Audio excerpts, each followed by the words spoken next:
Hello everyone, Radhe Radhe. कैसे हो आप सब? And I am up with another new blog after a very long time. तो आज है हमारे घर सत्यनारायण भगवान जी की कथा। एंड आज मैं सुबह उठी एंड सुबह उठने के साथ साथ मुझे फ़ीवर ज़ुकाम सब कुछ हो रखा था। मतलब आज तक मैं नहीं बीमार पड़ी, बट आज के दिन I got fever. But it's okay, कोई बात नहीं, मैंने दवा ले लिया है। एंड अभी हम नीचे जाते हैं एंड हम काढ़ा पीते हैं।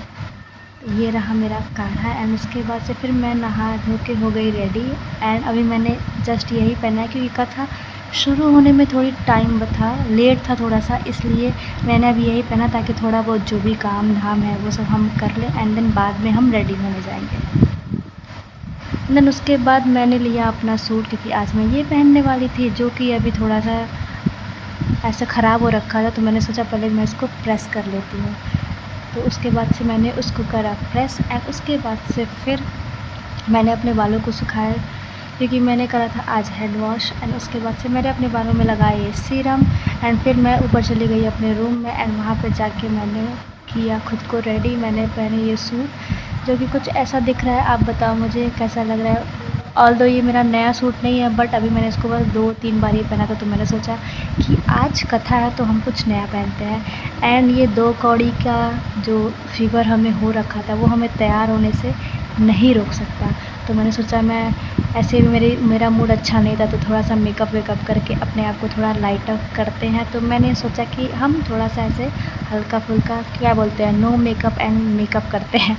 तो मैंने कंसीलर बस लगाया एंड उसके बाद से फिर मैंने कॉम्पैक्ट पाउडर लगाया। मुझे बहुत कुछ हैवी मेकअप नहीं करना था क्योंकि हमें कहीं जाना तो था ही नहीं, घर पे फंक्शन होना था जो भी थोड़ा बहुत सा होना था। एंड उसके बाद से फिर मैंने लगाया ये मेबेलिन का आई लाइनर। एंड आज का मेरा लिप कॉम्बो कुछ ये था। एंड उसके बाद से मैंने आज लगाया थोड़ा सा ब्लश।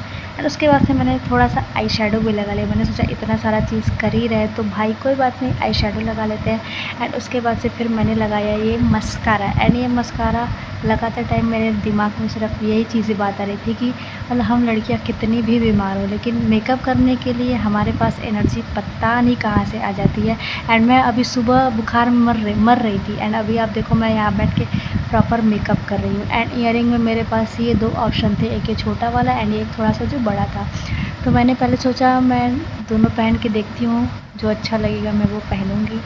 उसके बाद से अभी भी मुझे ज़ुकाम हो रखा है, वॉइस ओवर करने के टाइम में भी मुझे ज़ुकाम आ रहा है। एंड उसके बाद से मैंने डिसाइड करा कि मैं ये बड़ा वाला ना पहन के थोड़ा सा छोटा वाला पहनूँगी क्योंकि घर पे ही रहना है हमें को, तो कोई बहुत बड़ा पहनने की ज़रूरत है नहीं बहुत, वरना अगर मैं बड़ा पहनूँ तो मुझे ऐसा लग रहा है कि बहुत ओवर हो जाएगा, इसलिए मैंने छोटे वाले को पहना। एंड जब मैं पहने जा रही थी तो ये टूट गया, बट कोई बात नहीं, हमने इसको जुगाड़ से बना लिया। एंड उसके बाद से मैं हो गई रेडी।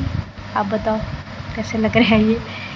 उसके बाद से फिर मैंने अपने मेकअप को फ़िक्स करा। मैं पहले इयरिंग्स पहन ली थी, उसके बाद मुझे याद आया कि मैंने मेकअप फ़िक्सर नहीं लगाया, तो मैंने इयरिंग्स निकाले एंड उसके बाद से मेकअप फ़िक्सर से अपने मेकअप को फ़िक्स करा जो भी थोड़ा बहुत मैंने मेकअप करा था।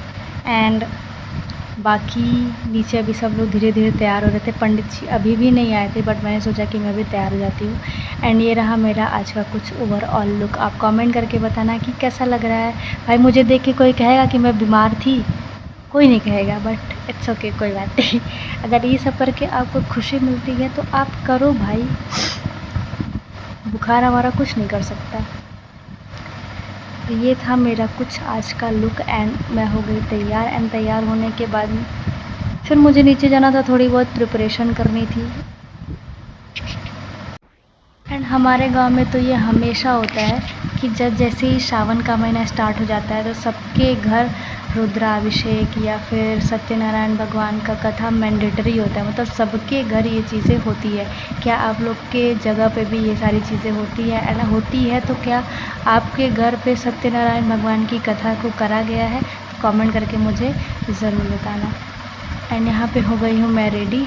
पता नहीं क्यों मैं इतनी अपने आप को मैं बहुत अच्छी लग रही थी, I don't know why, but मुझे अभी थोड़ा ठीक फील हो रहा था तो मैं हो गई। उसके बाद से फिर मैं अभी जाती हूँ नीचे क्योंकि पंडित जी आ चुके थे। एंड उसके बाद हमारी दादी बैठ के कथा सुन रही थी, तो धीरे धीरे सारी चीज़ें शुरू हो रही थी।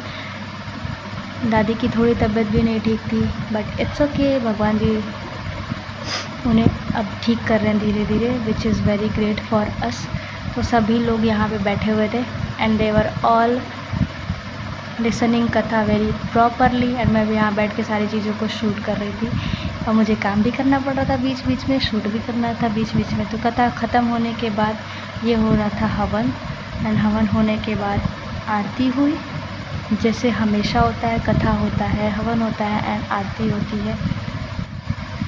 तो ये सारी चीज़ें हो रही थी एंड रात में हमारे वहाँ सबको खाना वाना भी खिलाने का प्रोग्राम था कि गांव के जो भी लोग हैं उनको खाना खिलाया जाएगा। तो अभी तो ये सारी चीज़ें चल रही थी एंड उसके बाद भाई साहब बुखार ने जो यूँ करवट आके मुझे धप्पा दिया ना, कहा बहन बहुत इतरा रही है, चल आ बुखार लेते। तो उसका मुझे फ़ीवर हो गया तो मैं सो गई। एंड शाम में खाना बन रहा था, मम्मी लोग दाल वगैरह बना रही थी तो उन्हें फ्राई करना था, तो जिसके लिए मुझे कड़ी का पत्ता चाहिए था। तो मैं आ गई थी बुआ के घर कड़ी का पत्ता लेके एंड बाकी यहाँ पे देखो सारी चीज़ें बन रही थी, पूड़ियाँ तल रही थी एंड इधर से सारी मम्मी लोग, चाची लोग, भाभी लोग बैठ के पूड़ियों को बेल रहे थे और हम यहाँ से जो भी खाना बन जाता फिर उसको नीचे जाके बाहर सारे सर्विंग कर रहे थे। एंड इतना सब कुछ ताम झाम काम धाम करने के बाद मेरे पैरों का हालत और मेरे ड्रेस का हालत कुछ ऐसा हो रखा था एंड मैं इतनी थक गई थी कि मैंने कुछ शूट ही नहीं करा। मैंने बस फिर चेंज करा एंड मैं नहाई। नहाने के बाद मैंने खाया खाना और उसके बाद फिर मैंने दवा खाई एंड दवा खाने के बाद मैं सो गई एंड नेक्स्ट डे मैंने ब्लॉग का एंड शूट करा। तो अगर आपको ब्लॉग पसंद आया हो तो वीडियो को लाइक कर देना, चैनल को सब्सक्राइब कर देना एंड हाँ, पहली बात सब्सक्राइब करे बिना बिल्कुल भी मत जाना। एंड मिलते हैं अगले ब्लॉग में, तब तक के लिए बाय बाय, राधे राधे। आप सभी अपना ख्याल रखना।